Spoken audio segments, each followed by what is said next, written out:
You wonder how they're going to find their way, how to get them ready for the times you won't be there to help, how to help them to be strong enough, brave enough, mentally sharp, moral. They need confidence without arrogance. That was awesome. Skills without screens for the world beyond school and sports. Ready for emergencies, for challenges, for whatever the world throws their way. Prepared with what they have in their heads and hearts. What they can do with their own two hands. What they can do working with others and by putting others first. They need social without the media. A way to experience the real world in real safety. A place to be challenged without being overwhelmed. A safe place to explore the world and imagine what's possible for them in it. Where all kids are welcome and everyone has a path forward to new skills, advancement, leadership.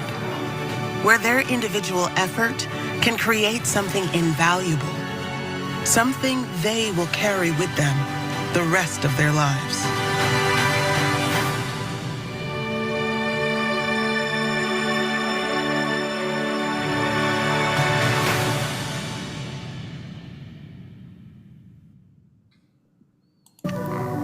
You wonder. So this presentation, as I said, was originally presented by Roger Crone at the men's gathering.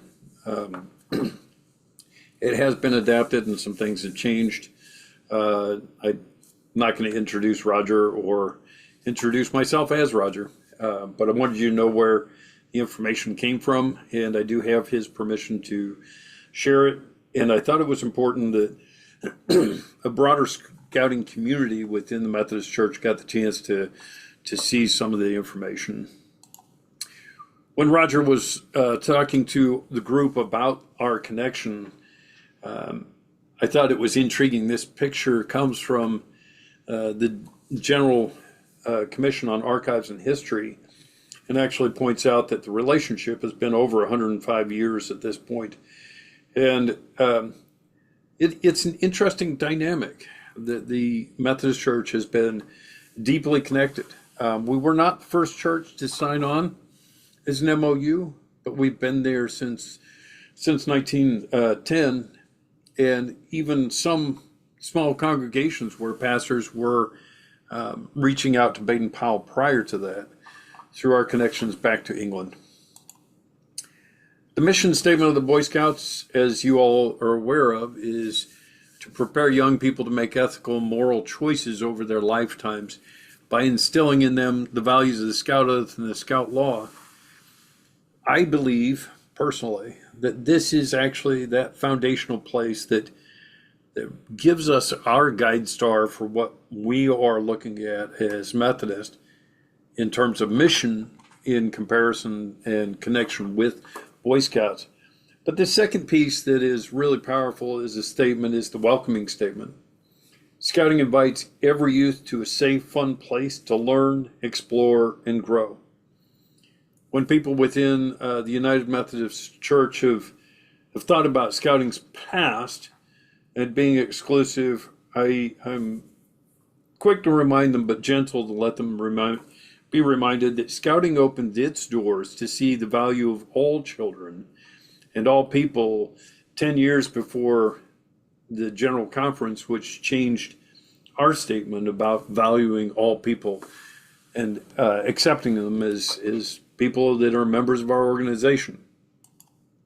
So what drives us, as you know already, because I'm speaking to a Scout group, is the oath, the law, and our aims. And those have not changed, and those foundations are something that we just need to continue to hold on to. Scouting's number one job, as Roger has put it out there, is to safeguard America's youth. And what that actually means is more than just having a youth protection program for Scouting, but beginning to help salt the field for predators amongst other youth serving groups. That's why our partnership with Scouting America is critical. We learn things from Scouting, and Scouting learns things from the church that help to protect youth and safeguard youth across a broad range of places that they are going to be. The specific role of faith in Scouting, as Roger saw it, was character development. Faith significantly contributed to that. Spiritual growth, offering a very specific opportunity for Scouts within the Methodist setting to deepen their faith. And community service. And community service is a distinct part of what we had talked about out at Philmont, is in the circle that helps build faith, experiencing awe, being drawn to service, and then building faith. When we start looking at partnerships with Methodist institutions, specifically Methodist churches, actually, there's an enhanced Scouting experience. That collaboration and personal growth actually grows out of the community and expands. That sense of belonging is something that, there's a deep level of ownership within how Methodist churches see their Scouting. And those faith-based opportunities, the United Methodist Church, and particularly the Methodist Scouting community, provides more prey teaching than any other denomination. And it's not about denomination, but it is very distinctly about connecting youth with the opportunity to grow in faith. And that's something Sterling and I have started working on, is a how to run pray program for United Methodist men, specifically designed to older adult men who are looking for the place where they can serve in a faith partnership, and pray is an excellent place for that. And Bishop Ball is going to help us with the opening video, the why, and then we'll work on the how, the what, the when, the where pieces for United Methodist men. So here's a very specific data set that it's going to challenge anybody who has never seen it. This is at the end of 2024. The United Methodist Church, which was number one in charter partners, now has had 2,029 traditional charters. Roger pointed out a very keen fact that did not include facilities use agreements or affiliation agreements. So the challenge becomes, in a realistic perspective, that Scouting America recognizes the partnership with the United Methodist Church is actually bigger than they have the tools to measure at this point in time. That doesn't mean that they're not valued. And I still think that it's quite profound that that we're in that top 4 religious groups and top 5 total groups, even with the unique challenges that have happened within the church and the Scouting relationship. Overall membership at the end of 2024, this is December 31st, year-end membership, was 1,030,862 youth. And what you can see there is Scouts BSA, Venturing Scouts, both decreased pretty substantially for what was expected growth. And Exploring and Scout Reach has actually managed to increase. Total membership from 2023 to 2024 really just barely increased. Roger wanted to point out that some of these changes are actually regional, and uniquely so. There are areas where the LDS church used to be out west that have just turned completely red. There's nobody there in the scouting area.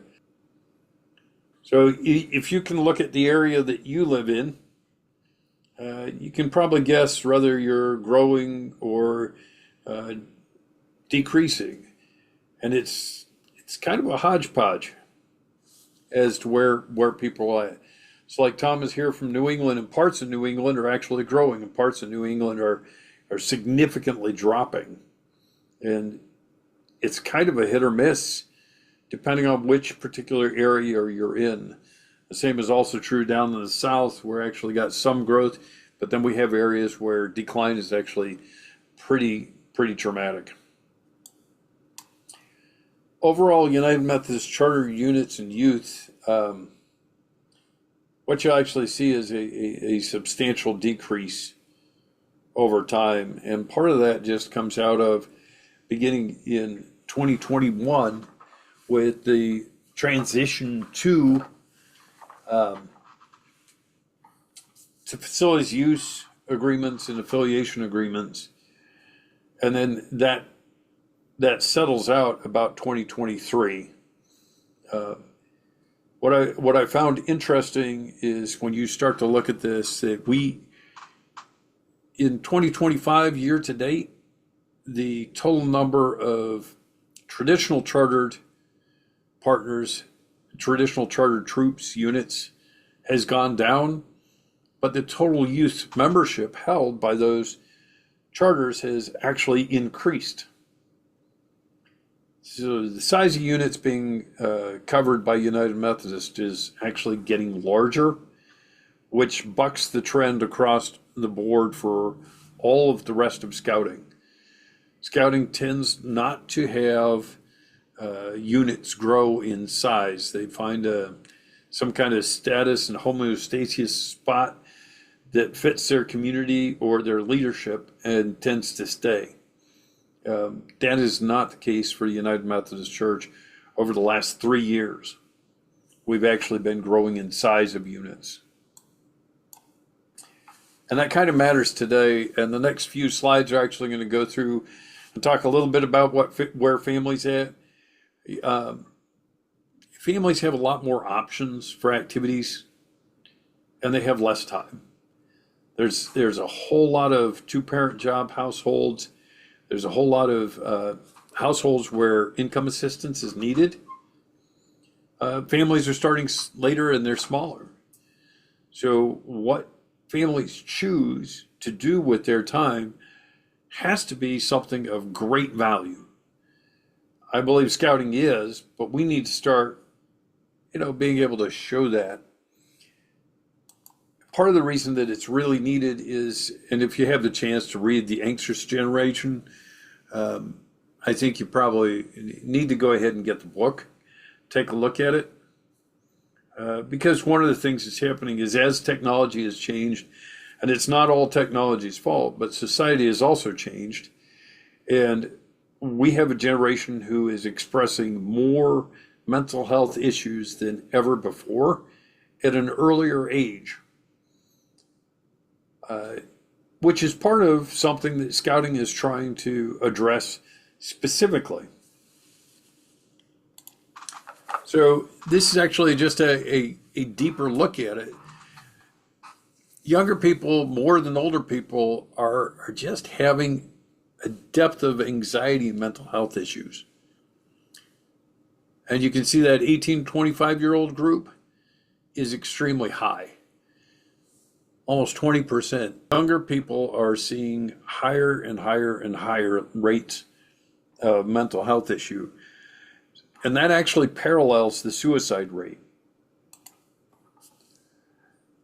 In parallel to that, time with friends in total minutes per day has taken a deep nosedive for younger people. The time and period in which they need time with friends, being a kid, just being a kid, has gone down substantially. And it's problematic. So scouting's messaging actually happens to be a couple of things that are coming out of this the Scouting Edge study. And those key messagings for parents is that it's an edge for their kids. It gives their kids a leg up. So one of the things that idea of value for time is an essential piece is, yep, this is going to pay off for your child. It's a safe environment where youth can be challenged. It gets kids off devices, gets them outdoors, builds social interaction, and it's a path to confidence and real world skills. For youth, the message for teenagers particularly is that scouting is authentic, fun, and adventure. And that authenticity, the ability to be yourself, no filters, just real, no selfies, just being a part of a group, is really important. And they describe that as social without the media. Autonomy and learning are part of the real world skills. Giving them the opportunity to lead is an essential. And they get real world experience with problem solving and fun. The next couple slides, I have been working on some messaging that's specific to the United Methodist Church. Things that I think are important because we are losing adult leaders and parents are not engaging as adult leaders at a faster rate than we actually are losing youth based on the total percentage, which is problematic. So for adults, leadership has this basic message. Every scout leader is trained in safeguarding youth and is vetted. The program has been made easier to deliver and to meet families' busy schedules. Hey, you're not doing this solo. There's a huge nationwide network of volunteers and professionals that are here to help you. If you want to get involved, leadership is learned and shared. You don't have to know it all. In fact, you don't even have to know anything when you get started. The other portion of it is just realize the more people that get involved, the smaller piece that everybody cares. Everybody carries. It makes for a lighter load. And specifically to parents within Methodist Church, I've asked some of these basic questions. Are you a parent of the child? Here's the social aspect that the parent may be able to cue into, particularly younger parents. You're going to know how challenging it is to raise a child today. But you don't have to be a small team. It doesn't have to be just you or you and your spouse, if you happen to have one. There's a bigger team out there. And that bigger team is here to support you. They're here to support your kid. And the other thing is, hey, you have special gifts, special skills, and ability to connect. And just your presence has the ability to make the difference in another child's life as well. So you give them the opportunity to have a bit of purpose, as well as understanding that they get to find a community where they can ask, hey,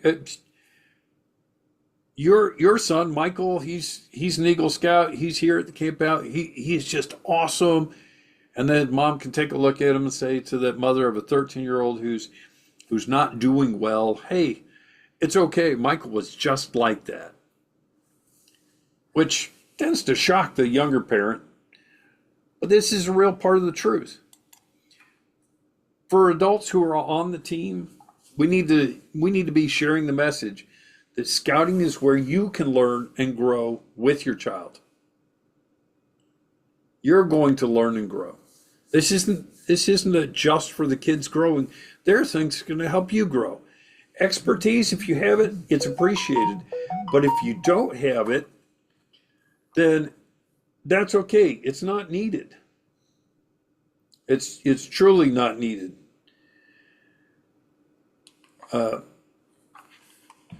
So that's cool. We'll get you there. And scouting is about supporting your family. You're going to find friends and community with timeless values together across multiple different age groups. And you're going to be able to enjoy that. Everyone's welcome. And here's the truth. Scouting looks different in different places. And that's okay. If it doesn't fit for you in one place, you might find that scouting is slightly different in another place, and it fits even better. Something else that you should know that's coming soon by request. The Scouting Committee at our board was actually looking at how we honor people who they're in Scouting. Maybe they were once United Methodist and their church left and they're feeling disenfranchised, or maybe they went with their church, or they're just trying to figure out where it's at. And here's the thing. They're still engaged in Christian service. They're still engaged in the mission. That request is to honor people, and the way we're going to do that is with the Christian Service Award. If you're in service with youth, helping build faith, you're getting back to the heart of the mission, you qualify. There is a requirement for 3 years of service. This is available to a youth group leader. This is available to a VBS volunteer. This is available to a scout leader. And what it does is it opens up the door to help people realize two things. One, my work has value to others. And two, which is a really important thing to know, is, hey, scout leaders are getting the same Christian service as I'm getting. I work in the youth group, they work in scouting. Is it really both Christian service? I think the message becomes really, really clear. This is a copy of the certificate. I used Doug Stewart's name because it looked good, but we're going to recognize people for that service. Scouting has some very specific goals. Roger Crone has been showing this for 2 years now. And if you see each of the blocks, being a leader in youth safeguarding is number one. Change the way we work together. That's actually about how National works with councils, how councils work with local churches and troops to try and take away some of the friction, make things easier to work together. The third objective is to make the programs highly relevant to today's youth. So open up new doors that meet kids where they are and offer a place for them where they're at. The other one is to broaden the appeal and revitalize the brand. So the other part is they want to strengthen the financial picture, and they've been doing that well. I'd encourage you to support your local Scout Council, and these are how those goals look for 2025.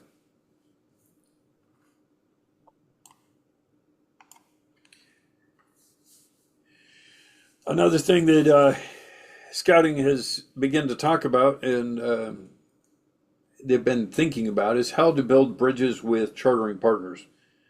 And when they say chartering partners, that's partners who support Scouting America and Scouting America's youth. And that is a place that is essential. They've been losing chartering partners or partners who support Scouting faster than they've actually been losing membership. The capacity to serve youth who want to connect is actually being constrained by places to connect those youth at this point in time. One of the key things that they're doing that is they're actually getting back out there and showing the world through action that Scouting is a safe place to be. And I can tell you that all of this work that they've been doing is really good and unique. But it's not just being done by Scouting America alone. It's a very specific Methodist Scouting example. The United Methodist Men's Foundation was the title sponsor of the Safeguarding Youth Symposium in Las Vegas, which actually brought people from 3 continents together with experts from all across the field to learn and to grow. And it also gave us the opportunity to bring pastors from as far west as California and as far east as West Virginia together, the bishop and district superintendent and chancellors. So we got the opportunity to share some of what's going on in that safeguarding field. I'll share this next video.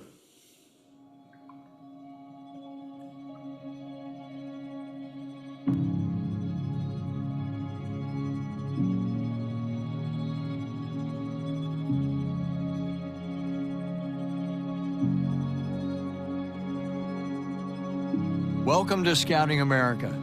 Thanks so much for your support of this crucial mission. You are joining a tradition going back to 1910. And though our values haven't changed over these last 100+ years, the world around us certainly has. We're not here to scare our scouts, but we do need to empower them that not everyone they meet online is who they claim to be. This is the reality of today's online world. Things that were unbelievable just a couple of decades ago are today's reality for our kids. In this Safeguarding Youth training, we want to equip you with all the tools necessary to keep our kids safe in this ever-changing landscape.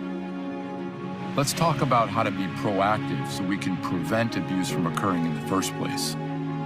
The reality is that following these barriers of abuse has been shown to be incredibly effective at preventing exploitation in the youth we serve. In this training, you'll learn how to be the first line of defense so that the magic of scouting can be preserved and passed on to their kids and future generations. The goal of my conversation with you today is to alert you to some of the challenges that we have in scouting. We've collected hundreds of years of experience in this training, and we're really excited to share it with you. You'll hear from some of the top experts in this space to help you be prepared. Those first few moments are crucial for them to know that they're going to be heard. We just want you to listen. If we encourage youth to step up, we'll have a better scout troop in the end. So thank you again for everything you do for scouting. So let's get started.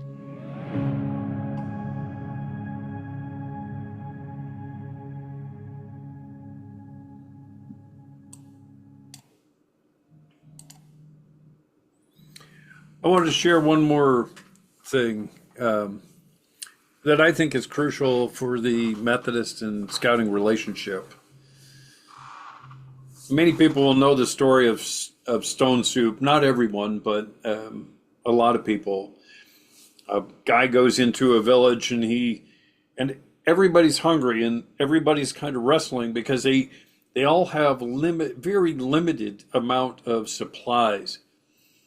And as he comes, he says, I've got this magic stone and it makes an amazing soup. And they say, oh, okay. So prove it. And he says, well, somebody needs to bring a pot. And then he chucks the rock in the bottom of the pot. And he acts like he's stirring it around and he acts like he's sipping. And he says, well, it's pretty good, but it needs some water. And somebody gets water. And this it was effectively repeated again and again until somebody brings chicken and somebody brings carrots and somebody brings potatoes and somebody brings a cucumber, and all of it gets cut up and it gets thrown into the pot. The reality of relationship with scouting is that we are creating something that nourishes young people, families, and communities. Something that helps the church to grow and live. So the question has to be for each individual, for each church, for each conference, what are you bringing to the pot? What are you giving to the soup that makes it nourishing? Is your church warm, welcoming, friendly? Is it the hot plate that helps cook the soup, to help it grow? Or are you still worried about that thing that's stuck at the bottom of the pot? Which document do we use? Is it a facilities use agreement? Well, that's not a charter. That's not as close. That's just the rock at the bottom of the pot. That rock doesn't nourish anybody. It stays at the bottom. It's not ever served on the plate, and nor should it be. Few people will ever come to the full pot and realize that the rock is even sitting at the bottom of that pot. Because what they're coming for is something that nourishes them, that gives them more and helps them grow. That's our challenge. That's our challenge, to build scouting as a ministry that nourishes not just the skills, not just relationships in community or service, but the faith and the connections to God, that it builds something that is eternal in every day. And scouting, particularly scouting in the Methodist Church, can do that. And I know it can, because I've seen it. Not just in one place, but I've seen it all over. That's the part that I really want you guys to get a hold of and to be willing to share is, I know things have been messy. We all have different kinds of rocks sitting at the bottom of our pot. But it's not the rock that nourishes. It's what we bring to it.